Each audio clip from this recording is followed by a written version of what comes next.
Good morning, જય હિન્દ બધાને. આમ તો હું ઓપનર બેટ્સમેન છું સ્પીચમાં, અને સુરત રહેતા તો પહેલી સ્પીચ મારી હતી. હવે જ્યારે પેલું કહેવાય લંકા લૂંટાઈ ગઈ એના જેવું રાઈટ કે છેલ્લે ફિનિશરમાં આવ્યા છે.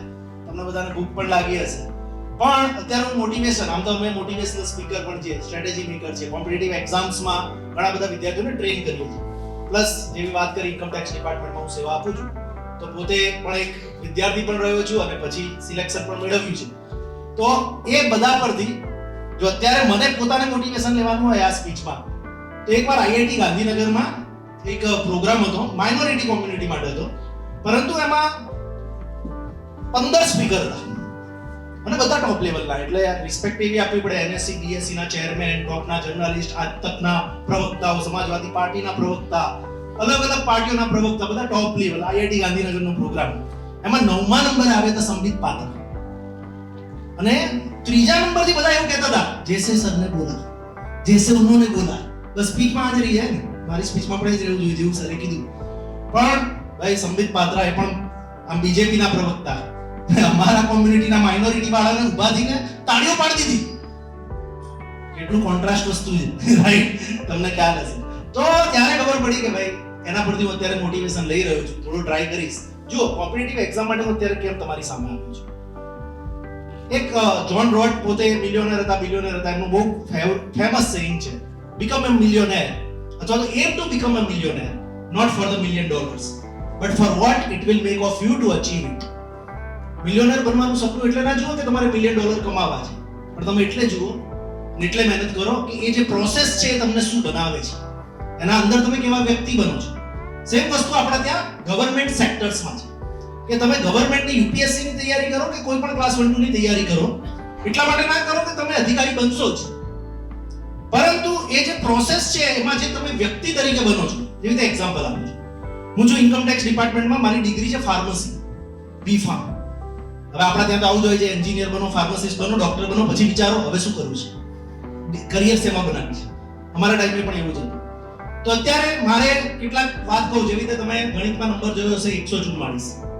તમને શું યાદ આવે છે 144 પરથી? પહેલું તમારા મગજમાં કોઈ વિચાર આવે? ગણિતના કોઈ શિક્ષક, સંચાલક? સ્ક્વેર રૂટ કોનો? 12 નો સ્ક્વેર, બરાબર. બીજું કઈ યાદ આવે છે 144 પરથી? ધારા 144, કેટલાકનો એવો વિચાર આવશે, એનું માઇન્ડ એક અલગ દોડતું હશે, બરાબર. બીજું કઈ યાદ આવે છે?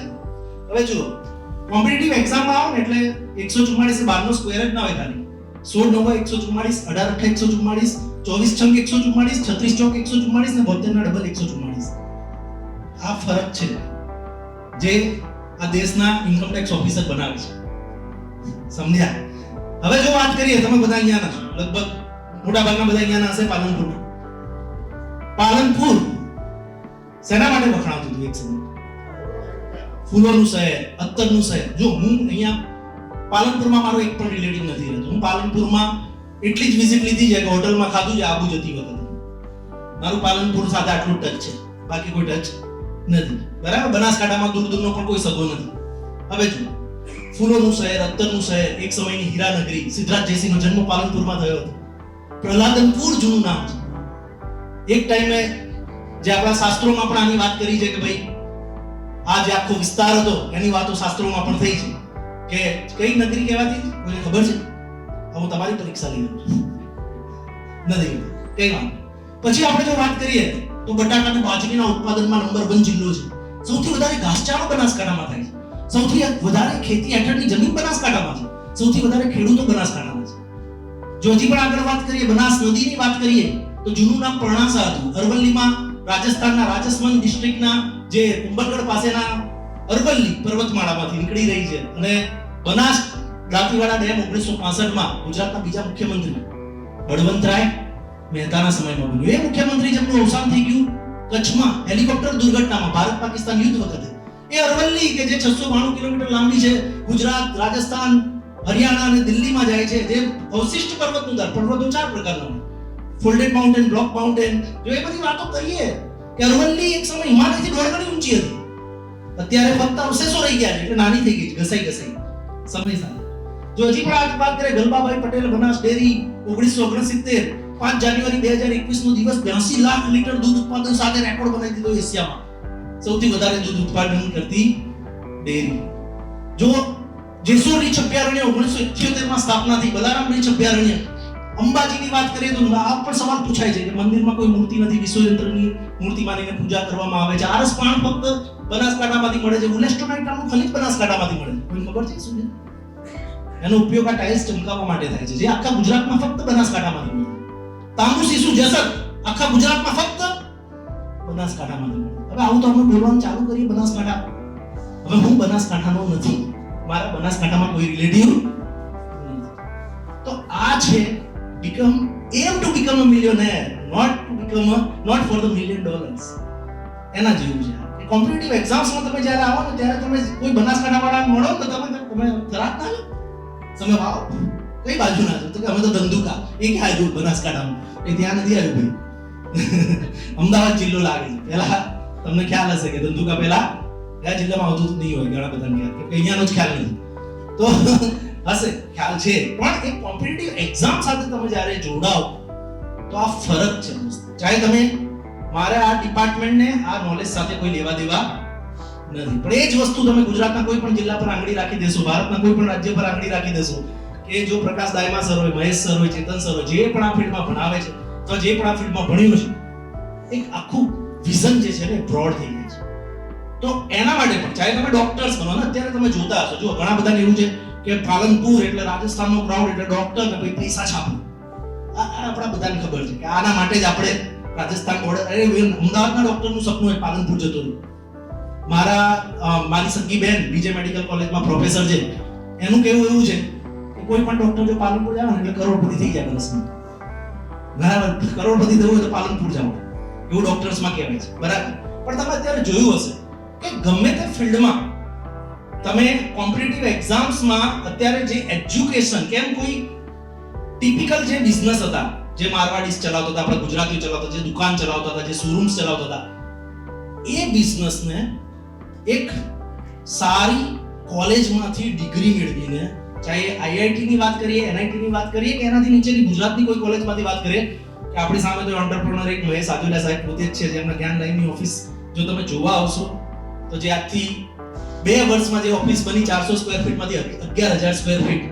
તો એ જે વિઝન, હવે એજ્યુકેશન સાથે જે બિઝનેસનો પાવર છે, પેલા વર્ષોથી દુકાન ચાલે છે, પણ હવે જ્યારે આ સ્ટાર્ટઅપ્સ ઇન્ડિયામાં આવ્યા છે તો તમે જેટલા પણ ટોપની એજ્યુટેક કંપનીઓ જોઈ લો, કે ઓયોના ફાઉન્ડરને જોઈ લો, કે સ્વિગી, ઝોમેટો, આ બધા છોકરાઓ કોઈ બ્લડમાં બિઝનેસ નહોતો, પણ એ બધા એજ્યુકેટેડ છે.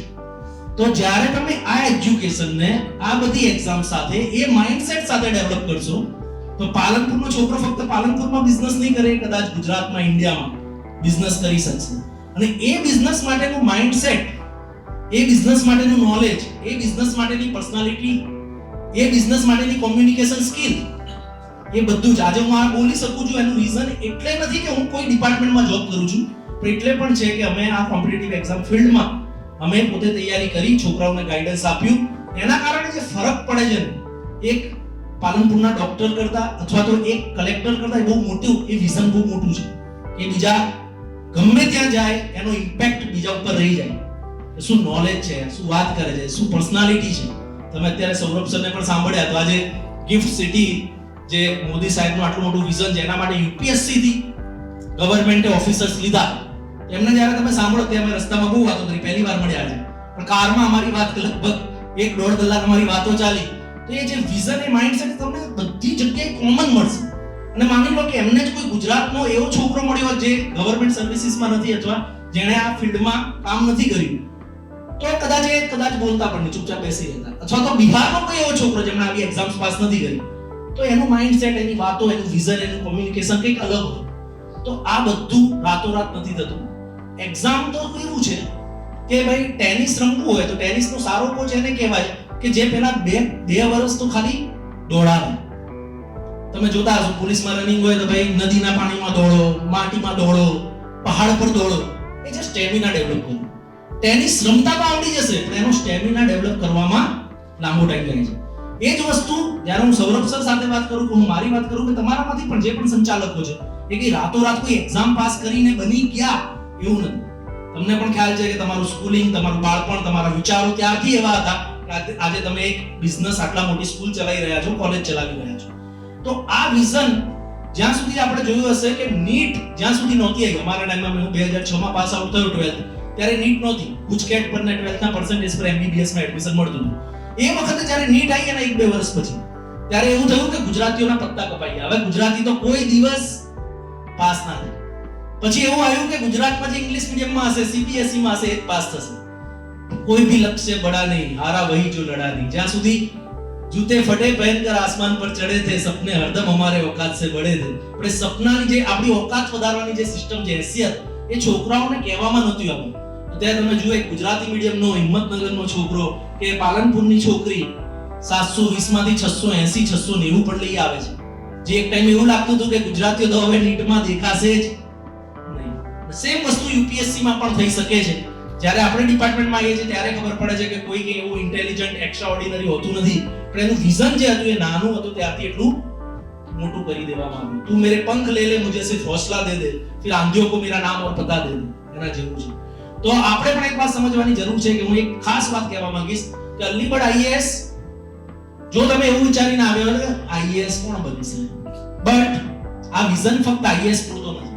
પોસ્ટ અલગ અલગ હોઈ શકે, પણ માસ્ટરી જે લેવાની છે સબ્જેક્ટમાં લેવાની છે. સબ્જેક્ટ કયા છે?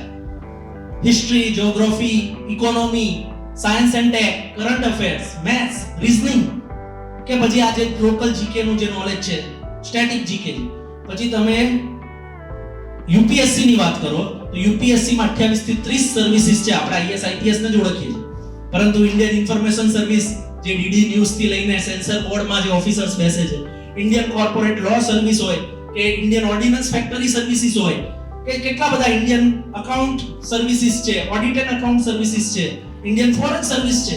એ તો ઠીક છે, એના સિવાય પણ ઇકોનોમીમાં પણ ઇન્ડિયન ઇકોનોમિક સર્વિસીસ, એના સિવાય પણ ઇન્ડિયન એન્જિનિયરિંગ સર્વિસીસ.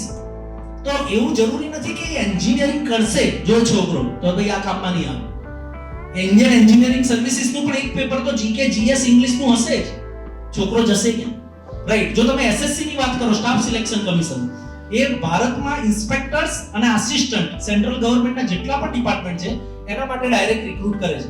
આપણા ત્યાં એ લેવલ નથી કે એમ નથી કરતા એટલે ઇન્સ્પેક્ટર્સ નથી બનતા. પણ જો તમે કસ્ટમ્સમાં, એક્સાઇઝમાં, GSTમાં, ઇન્કમ ટેક્સમાં, CAG માં જ્યાં તમે ઇન્સ્પેક્ટર લેવલે પણ આવો ને, તો એ જે ઇન્સ્પેક્ટર જે 15 વર્ષમાં પ્રમોટ થઈને UPSC કેડરમાં જ બીજા જીવનના 20-25 વર્ષ કાઢે છે.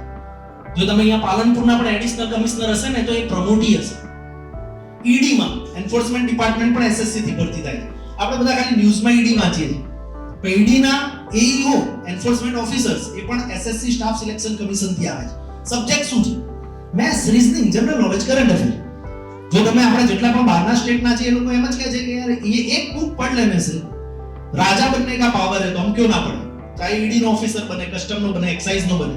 તો એક બુક સાચે તો બહુ મોટી વસ્તુ છે જ નહીં, પણ આપણે એવું માની બેઠા છે કે આપણી પાસે વિઝન નથી, આપણી પાસે રાઈટ ડિરેક્શન નથી. જેવી રીતે હું તમને કહું ત્યારે રેલવેની ભરતી આવી છે. હવે એમાં પણ ગ્રુપ D, રેલવેમાં ગ્રુપ D એટલે સૌથી નીચેની નોકરી, ટ્રેકમેન ને બધી મજૂરી વાળી નોકરી.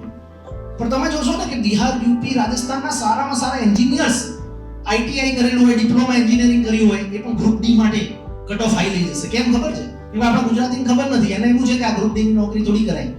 પણ રેલવેમાં LDC ને GDC કરીને 2 ડિપાર્ટમેન્ટલ એક્ઝામ આવે છે. એ ગમે ત્યારે આવી જાય છે, વર્ષમાં એકવાર આવી જાય.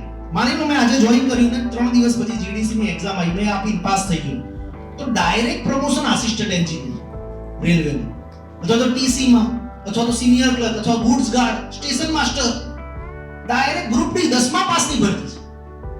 10મા પાસ પર ગ્રુપ D માં તમે નોકરી કરી શકો. વર્ષની અંદર સ્ટેશન માસ્ટરનો 8મા પગાર 5મા પગારે લાખ રૂપિયા થઈ જશે મહિના. એટલે એવા છોકરાઓ કે જેનું કેલિબર નથી, એનો મતલબ એવો નથી IAS નથી બની શકતો તો ગવર્નમેન્ટમાં કોઈ જોબ જ નથી કરી શકતો, પણ એ આઈડિયા ક્યાં છે? આપણને ખબર જ નથી કે કઈ એક્ઝામ આપવી જોઈએ, કઈ એક્ઝામથી શોર્ટકટ છે, પ્રમોશન ક્યાંથી મળે છે.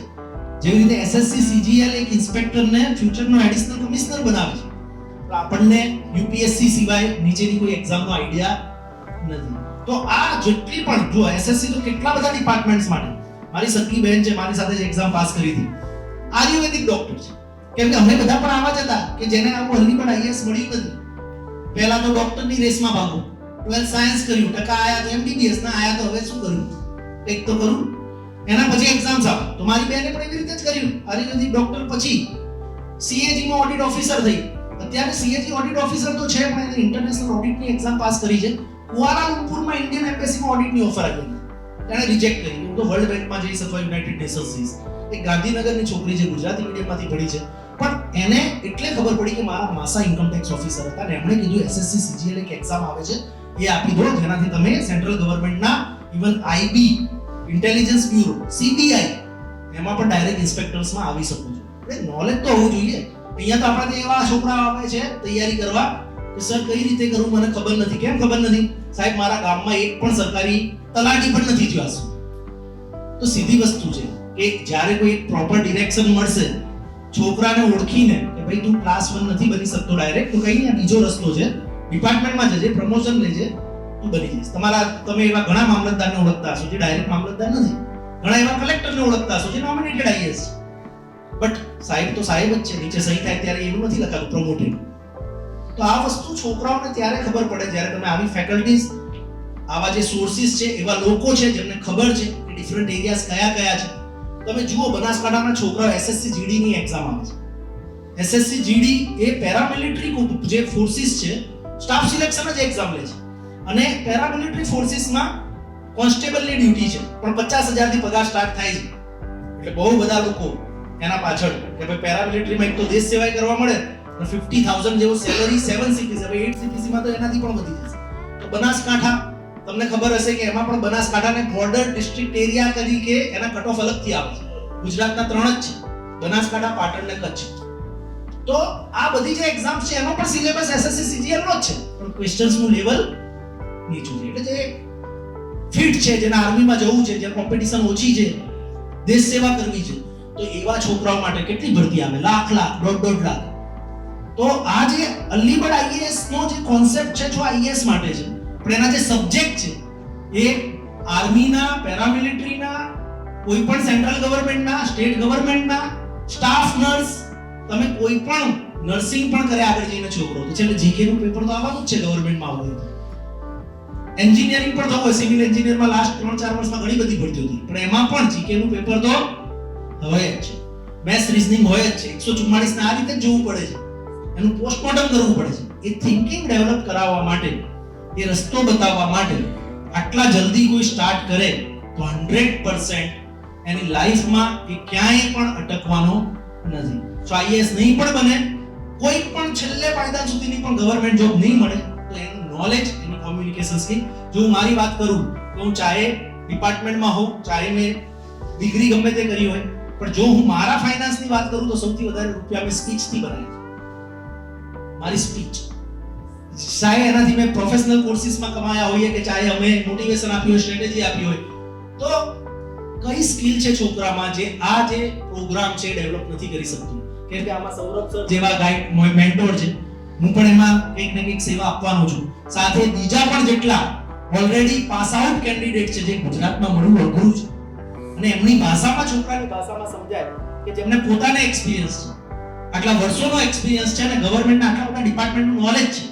તમે અમને પૂછો કે આ ડિપાર્ટમેન્ટમાં કઈ રીતે જવાય, એની કઈ કઈ એક્ઝામ હોય, એની કઈ કઈ એવી પોસ્ટ છે જેમાં ડાયરેક્ટ રિક્રુટમેન્ટ થાય છે.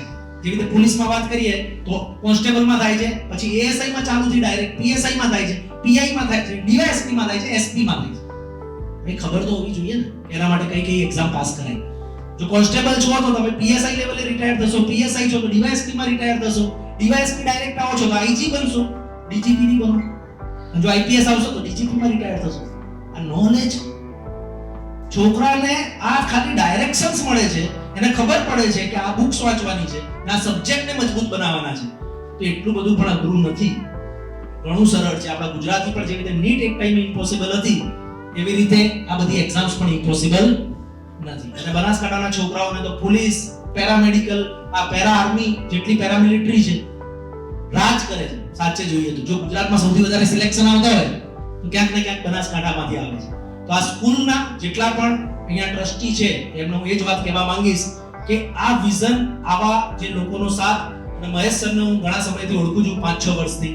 સાહેબે જે અહીંયા વાત કરી ચોખ્ખું કહી દીધું કે જો મારે પ્રોફિટ જ કરવો હોય તો અમને ખબર છે કે ખાલી બીજું કંઈ ના કરે, ટેટ ટાટ ચલાવે ને, ગુજરાતના શિક્ષકો આપે ને, તો સાહેબે તો એવું કીધું 50% શિક્ષક મને ઓળખતા હશે, એ અતિશયોક્તિ કરવા નતા માંગતા. બાકી હું તો એમ કહીશ એક પણ શિક્ષક એવો નહીં હોય જે નહીં ઓળખતો હોય મહેશ આજુલેસને. વાત સાચી છે. આ બેન પણ કદાચ એમની પાસે ભણે, બરાબર. તો એવા સાહેબ, એટલે જે જો આને આપણે ખાલી ટર્મમાં જો ફાઇનાન્શિયલ બેનિફિટથી વિચારતા હોઈએ તો અમે તો જાણીએ છીએ, તમે પણ ઓફિસ પર આવશો તો તમે જોશો કે ભાઈ ફાઇનાન્શિયલ તો વસ્તુ અલગ છે, પણ આ જે વિઝન છે એ બહુ મોટો છે. અને એના માટે હું દરેક સંચાલકશ્રીને પણ રિક્વેસ્ટ કરીશ કે તમે જોડાઈ શકો છો, હેલ્પ લઈ શકો છો. કોઈ પણ એવા ડાઉટ્સ હોય તો પણ સાહેબ હંમેશા હેલ્પફુલ રહે છે. અલીબડ આઈએએસ ની ટીમ હેલ્પફુલ રહે છે.